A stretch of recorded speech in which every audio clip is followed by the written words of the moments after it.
diputada. Muy bien, ahora vamos a dar la palabra a Tarsila Rivera, miembro del Foro Permanente para las Cuestiones Indígenas de las Naciones Unidas. El mapeo, diríamos, de los contextos que hemos hecho de cada uno de nuestros países tiene un sentido importante dentro de los mecanismos internacionales acerca de los derechos de los pueblos indígenas que existen desde hace ya varios años y que en estos espacios también se van delineando política internacional, así que esta vez vamos a poder conocer de la misma fuente, en todo caso, de uno de los espacios internacionales, el Foro Permanente para Pueblos Indígenas que existe en Naciones Unidas y cuya representante nos acompaña el día de hoy. Adelante, Tarsila. Gracias, hermana presidenta. Me gustaría saber, como esto es un diálogo con ustedes, hermanas parlamentarias, ¿cuántas de ustedes tienen información sobre los espacios internacionales que tenemos los pueblos indígenas, para no redundar? Joenia lo conoce perfectamente. Me gustaría, ¿no? Bueno.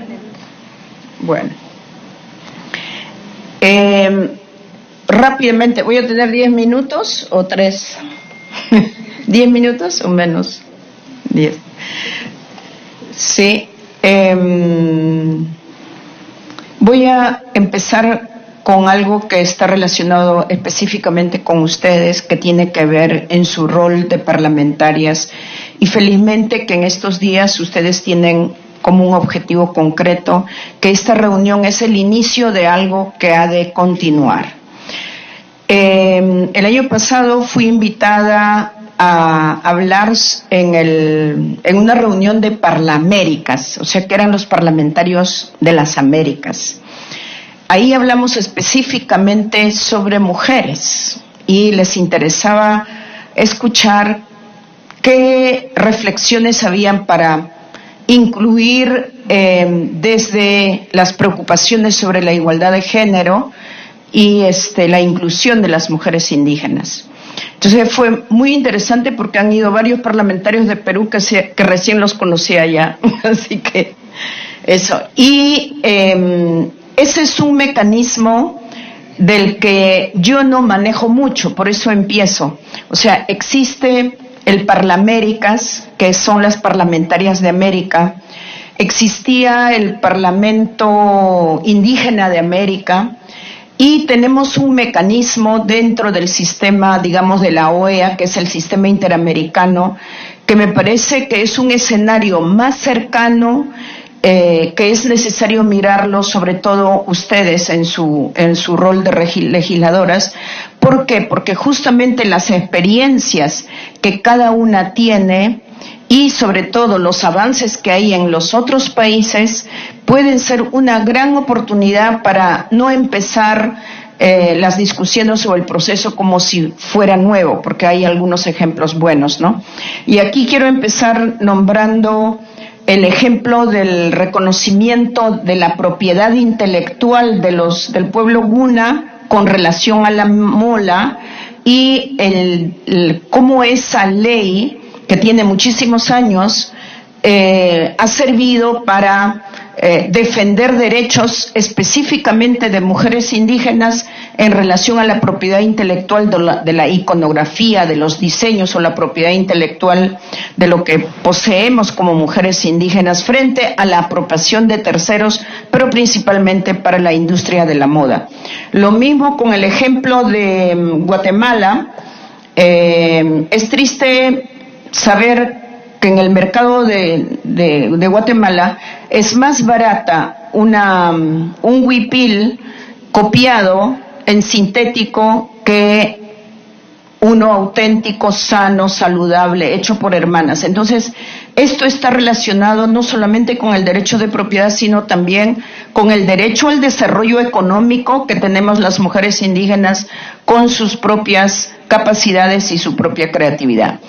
Bolivia no puedo decir nada porque es el país más fuerte donde las mujeres ponen al presidente. Sí. En México, yo tengo una reflexión antes de hablar de los mecanismos. Hay mucha expectativa con la participación política y la participación indígena en el nuevo gobierno. Y creo que es una reflexión para mañana, es saber cómo podemos encontrar un ejemplo positivo entre el reconocimiento de los derechos indígenas en relación a tierra, territorio y recursos naturales y el tema del desarrollo, porque mucho se escucha que por un lado es excelente, es una gran oportunidad, pero por otra tenemos grandes conflictos que salen desde las propias zonas donde se está desarrollando economía en base a la explotación de recursos, como lo han mencionado principalmente Guatemala y sí, pues de todos modos México, ¿no? Ecuador siempre estamos mirando. Es el ejemplo de la participación política, estoy hablando de los últimos 40 años. Entonces, yo les dejo una pregunta para mañana, de participación política.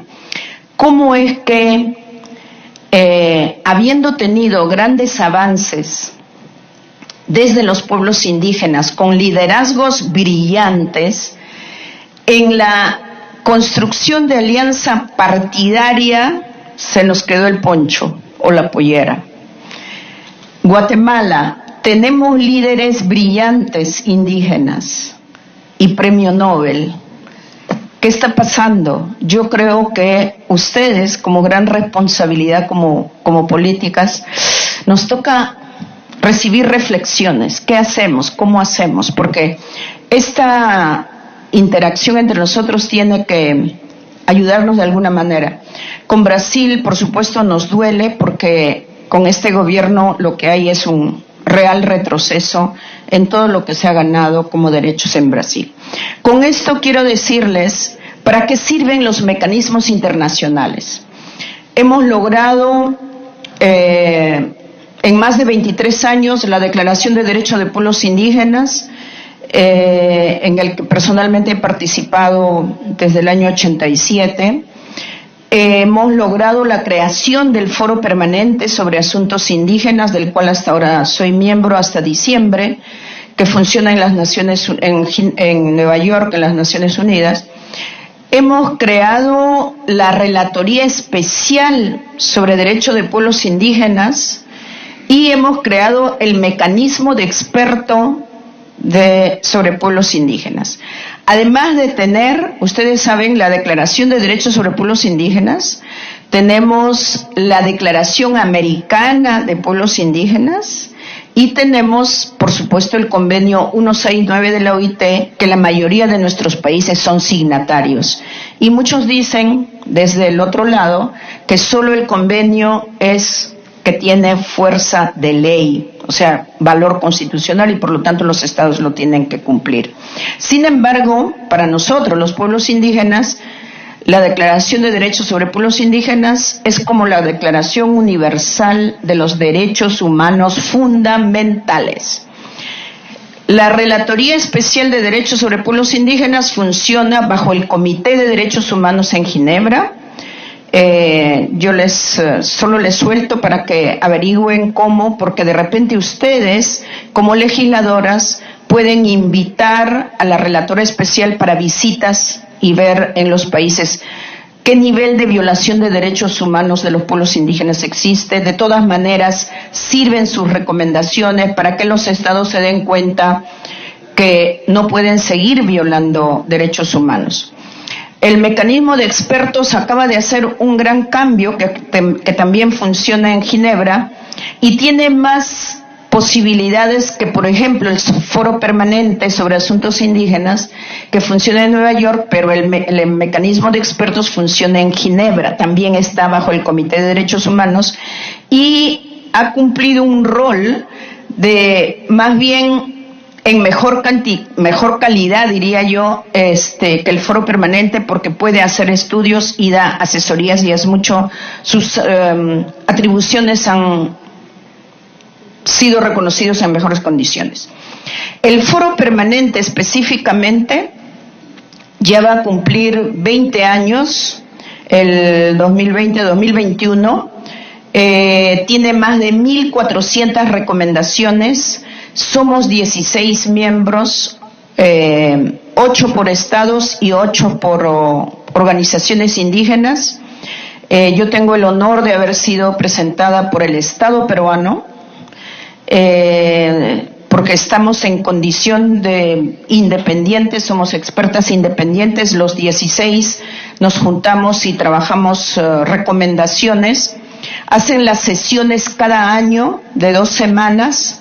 Hemos hecho algunos cambios, hemos recibido recomendaciones de organizaciones indígenas que se convierten en recomendaciones aprobadas por el pleno de los miembros 16, que hacemos sesiones cerradas, y luego son aprobadas como recomendación que sube a un espacio que se llama la tercera comisión, donde los estados aprueban esas recomendaciones y se convierten en obligaciones para los estados y las agencias del sistema de las Naciones Unidas. ¿Qué quiere decir? Que esas recomendaciones, si ustedes como legisladoras las conocen y alguno es interesante para implementar desde el Poder Legislativo en sus países, son herramientas que sirven para la implementación de derechos en los países. O sea, es un espacio global desde donde baja para todos los países y el sistema de las Naciones Unidas. Cuando hablamos de derechos de las mujeres específicamente, tenemos un mecanismo que se llama la CEDAW, que funciona en Ginebra. Perú tiene una representante que invité, todavía no llegó. Y es un escenario que las mujeres indígenas no conocemos, no participamos, pero es derecho participar. El otro espacio que es importante para mí es el de la Comisión de Estatus de la Mujer. Tienen las sesiones cada año en Nueva York por 2 semanas, a donde llegan las ministras de la mujer de nuestros países, hacen preparatoria previa en la región, a donde vamos algunas organizaciones indígenas, mujeres diré, que vamos en alianza con el movimiento de mujeres y contribuimos con lo nuestro. Son espacios y escenarios que creo que ustedes tienen que estar informadas y saber aprovechar esos escenarios para construir en realidad políticas incluyentes, sea desde el legislativo o sea desde el ejecutivo, porque ustedes tienen poder frente al ejecutivo también. Entonces, con esto así pincelazo nada más, les dejo para la reflexión, y seguramente que mañana conversaremos más y podremos también alcanzar mayor información. Hay esas más de 1.400 recomendaciones en casi 19 años de sesiones del Foro Permanente, que nosotros vemos que nuestra gente no está enterada. ¿Por qué? Porque todo el mecanismo de información es complejo, y nosotros, en mi caso, me he comprometido a acercar esa información a nuestras organizaciones y a nuestra región con algunas iniciativas, y en octubre quizá hagamos la segunda preparatoria para el Foro Permanente que esperamos compartir con ustedes. Aún no sabemos en qué país va a ser porque tiene que haber anfitriones y recursos y todo esto, pero es para informarse, saber a qué se va el Foro Permanente, cómo se deben presentar las recomendaciones, qué tipo de recomendaciones y en qué forma. Y luego, saber usar esas recomendaciones para las responsabilidades políticas que ustedes tienen. Con eso, gracias, Tania. Muchas gracias a Tarsila Rivera por esa información valiosa, que no es sino instrumentos legales, internacionales, jurídicamente además suscritas por nuestros estados y que hacen parte de nuestro ordenamiento jurídico nacional, por supuesto. Muy bien, ahora vamos a dar finalmente, para cerrar lo que correspondía al programa de la mañana, vamos a darle la palabra al abogado asesor del Gabinete del Jurado Nacional de Elecciones, el abogado Manuel Chuquillanqui, para que pueda compartirnos acerca de los mecanismos de participación de pueblos indígenas que tenemos aquí en Perú particularmente. Ya algunos de los países lo han explicado en su presentación, de las maneras como cada parlamentaria llegó a ser elegida y cómo están en términos de representación respecto a los no indígenas, respecto a los hombres. Y en este caso, como Perú, vamos a atender a la data más acotada en lo que refiere a pueblos indígenas. Muy bien, adelante, doctor Manuel. Sí, buenas tardes con todas. Es en verdad un honor siempre y es una grata experiencia compartir información con representantes de distintos países, ¿no?, sobre cómo van avanzando los niveles de representación indígena en cada uno de nuestros países, ¿no? Una cosa que ya, antes de poder entrar al tema en sí, que quería destacar es justamente que, por lo menos de las presentaciones que he tenido el placer de escuchar, muchos destacan la importancia del acceso a espacios de tomas de decisiones, ¿no?, porque justamente son estos los lugares en los cuales se forman las políticas que finalmente van a beneficiar o tal vez de alguna forma afectar la forma en cómo viven cada uno de los pueblos en cada una de las circunscripciones, ¿no?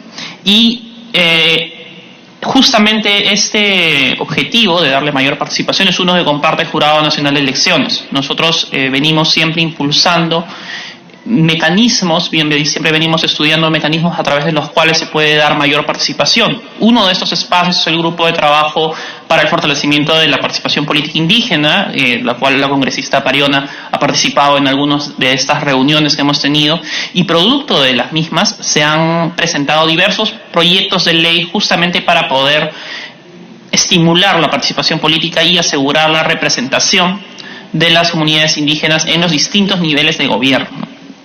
Y dicho esto, hay que empezar un poco por el contexto, ¿no? Como ustedes saben, el Perú es un país diverso. En nuestro país podemos identificar 55 pueblos indígenas, ¿no? Hay 51 que son originarios de la Amazonía y 4 que son de los Andes.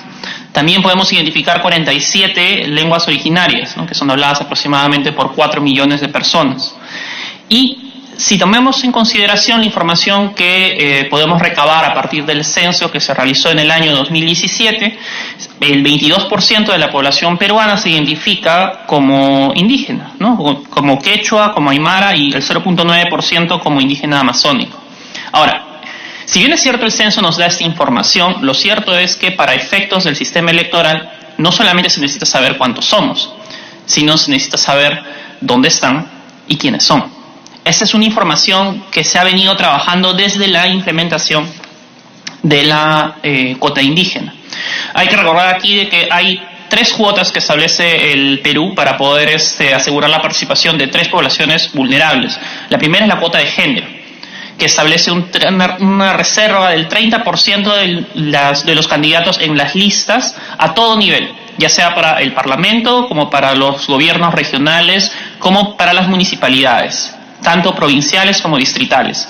Luego tenemos la cuota de jóvenes, que también establece un porcentaje de reserva de la lista para aquellos candidatos que sean menores de 29 años. Y establece también la cuota indígena.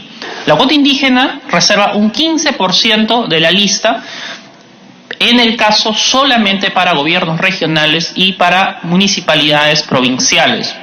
Y obviamente este es un requisito para la inscripción de la lista de candidatos para que ésta pueda participar del proceso electoral. Es decir, el Jurado Nacional de Elecciones verifica de que efectivamente dentro de la lista, del total de la lista de candidatos, al menos el 15% corresponda a ciudadanos indígenas, ¿no? Ahora, la cuota se ha aplicado ya en varias elecciones. Se ha aplicado en las elecciones regionales y municipales del 2002, 2006, 2010, 2014 y 2018. Y esta se puede identificar claramente tanto en nuestra Constitución, en los artículos 191 y 194, donde se detalla la forma en cómo se organizan las municipalidades y gobiernos regionales, así como en las leyes respectivas, en la Ley de Elecciones Regionales y en la Ley de Elecciones Municipales. Ahora, siempre recordando de que la cuota que se establece solamente es para el nivel municipal, provincial y regional. Es decir, no hay una cuota establecida ni ninguna reserva de escaño, en el caso peruano, para los pueblos indígenas en el Parlamento. Y Fruto justamente de todas estas experiencias en procesos electorales, es el Jurado Nacional de Elecciones el que es el llamado a determinar las localidades en las cuales se aplica esta cuota regional y municipal. Y esta ha ido aumentando a medida que hemos obtenido cada vez mayor información. El Jurado Nacional de Elecciones no, emite una resolución en base a la información que solamente nosotros tenemos, porque nosotros no somos el organismo especializado, para poder recabar esta información, sino es un trabajo en conjunto con diversas instituciones del Estado, pero cuyo actor principal es el Ministerio de Cultura, ¿no? Y con el trabajo conjunto, con la información que recabamos, se ha ido en aumento el número de provincias en las cuales se aplica finalmente la cuota indígena. Se empezó en el 2002 y el 2006 aplicándose en 29 provincias, para luego llegar al 2018, donde hemos aplicado, en el caso de elecciones regionales, la cuota indígena en 69 provincias, y en el caso de las elecciones municipales en 131 provincias, ¿no? Eso quiere decir que ha habido un aumento cada vez mayor, y eso también quiere decir que la cantidad de candidatos indígenas que han participado de las elecciones ha ido en aumento también. Ahora, como he mencionado, el Jurado Nacional de Elecciones, producto de toda esta experiencia, también ha ido ajustando la forma en cómo ha venido ejecutando la cuota, no tanto la cuota indígena como la cuota de género. Por ejemplo, tomando la determinación de que todos estos porcentajes de cuotas se tienen que redondear hacia arriba. Es decir, de si hay un número en fracción, no se puede contar hacia abajo, sino se tiene que contar hacia arriba. Así como también exigir el cumplimiento de las cuotas electorales como un requisito básico para la inscripción de la lista. Es decir, si una organización política presentase una lista que no cumple con ninguna de las cuotas o con alguna de ellas, esa se rechaza. Y hasta que no subsane el tema, no va a poder inscribirse ni va a poder participar del proceso electoral. Ahora, aquí hay algo curioso. Lo cierto es de que sí se ha aumentado la participación, pero esto no ha tenido, las cuotas no han tenido un efecto práctico sobre los niveles de representación. Si vemos en el siguiente cuadro, nos vamos a dar cuenta de que, por ejemplo, en el caso de las elecciones regionales últimas, hemos tenido aproximadamente 820 candidatos, para tener finalmente solo 34 indígenas electos a nivel regional. Ese es en el caso de consejerías regionales. ¿Y esto es por qué? Esto se debe a un mecanismo y es parte del sistema electoral que se llama la cifra repartidora, que no sé si están familiarizados ustedes con el término. Pero la cifra repartidora es una fórmula matemática que permite distribuir, los escaños en a las diversas organizaciones políticas. El problema es de que, como solamente hay una exigencia de porcentaje, lo que ocurre, y no de locación en la lista, lo que ocurre es de que las organizaciones políticas en muchas ocasiones colocan a los candidatos indígenas o a las mujeres o a los jóvenes en las últimas posiciones de la lista. Entonces, a pesar de que la organización política pueda obtener una gran cantidad de votos, al fin y al cabo no alcanzan escaños. Entonces, eso es un problema que es inherente, al sistema y a la propia cuota, a la cifra repartidora, cuyo, descripción está señalada en el artículo 30 de la LOE, ¿no? Ahora, eso no quiere decir que la cifra repartidora esté mal, sino que se tiene que ajustar el sistema para que ésta pueda funcionar. Lo mismo, y este efecto tiene un efecto perverso, porque, por ejemplo, si vemos en la siguiente diapositiva, donde se habla de las autoridades indígenas electas por región, que es la siguiente, allí vamos a notar de que hay localidades en las cuales se ha identificado que efectivamente hay pueblos indígenas, pero que no tienen ningún representante indígena. Es decir, todos son representantes no indígenas, ¿no? Y eso es un problema que obviamente afecta la toma de decisiones de estos pueblos. Lo mismo vamos a encontrar, el mismo problema vamos a encontrar a nivel municipal provincial. Como se aplica el mismo sistema de cifra repartidora, vamos a tener una gran cantidad de participación indígena, pero al mismo tiempo vamos a tener una muy baja representación. Entonces, habiendo identificado este problema, ¿qué es lo que se puede hacer? El Jurado Nacional de Elecciones, justamente como les mencionaba, creó este grupo de trabajo para fortalecimiento de la representación indígena, donde participan distintas asociaciones de comunidades nativas, indígenas y campesinas, que conversan con nosotros, con representación también a veces de parlamentarios, para poder encontrar alguna solución.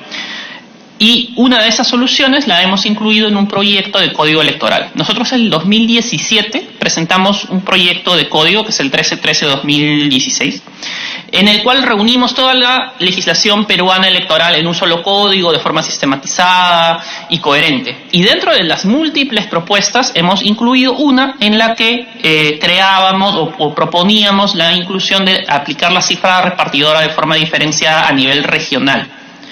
Porque como a nivel regional se eligen representantes de cada provincia, es posible asignar los escaños, digamos, que se plantean o se han incrementado para cuota indígena, solamente repartirlos entre los candidatos indígenas. Es decir, se aplica la cifra repartidora para los candidatos no indígenas, por un lado, y para los candidatos indígenas, por otro, ¿no? Esa fue la medida que nosotros presentamos en el Código 2017. Ahí también quisiera destacar el hecho de que en el caso de la participación de la mujer, en el Código del 2017 se propugnaba por la paridad, es decir, en que las listas sean la mitad varones, mitad mujeres, que se presente de forma alternada, es decir, mujer, varón, y así hasta el final de la lista. Y además se planteaba unos primeros esbozos sobre el tema de acoso político, ¿no? Cómo tratar este fenómeno que se presenta.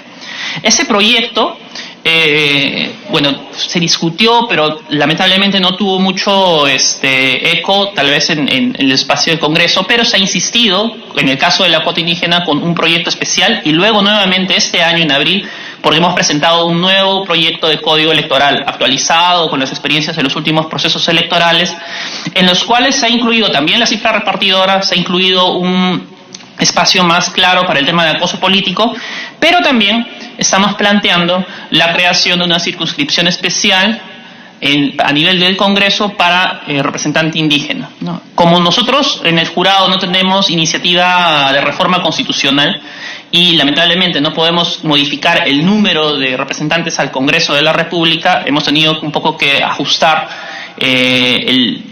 la creación de esta circunscripción y solamente le hemos asignado un representante, ¿no? Pero esto es una propuesta que obviamente tiene que ser discutida en el seno del Congreso de la República, ¿no?